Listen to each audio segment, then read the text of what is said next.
কারো বাড়িতে খেতে গিয়ে যে এরকমটা হয়ে যাবে আমরা বুঝতে পারিনি। বাড়ির পেছুতে দেখি দুটো সাপ বেরিয়েছিল, আর সাপ দুটো লেগে গেছিল জালে, আর আমি আস্তে আস্তে দেখে এতে ছাড়ানো হয়ে গেছে। আমরা শুকনো ডাঙা দিয়ে বাড়ি যাচ্ছিলাম, আর দিদি কাদায় কাদায় চললো। আমরা সেগুন বাগানে কিছুক্ষণ বসেছিলাম, আবার চলে এলাম চান করতে, কেননা একজনের বাড়িতে নিমন্ত্রণ আছে, আর আমাদের সব ছেলেগুলোকে বলেছিল। আর আমাদের চান করা হয়ে গেছে, এরপর আমরা রওনা দিই অন্নপ্রাশন বাড়ির দিকে। আর এই ছেলেগুলো তো লজ্জায় ভেতরে ঢুকছেই না কো। জুতোটা খুলে ঘরে যেই ঢুকতে যাব, তারপরে দেখি এখানে সব মিষ্টি খাওয়া খাই চলছে।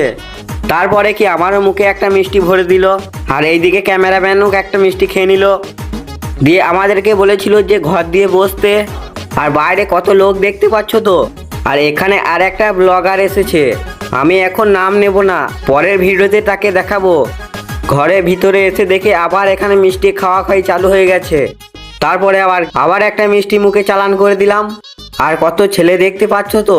দাঁড়াও দাঁড়াও, এখন আমাদের ছেলে আছে, সবাই আসেনি কো।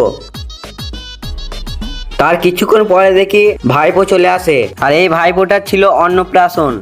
আর এটা হচ্ছে পার্ট 1, কালকে তোমরা এর পার্ট 2 দেখতে পেয়ে যাবে।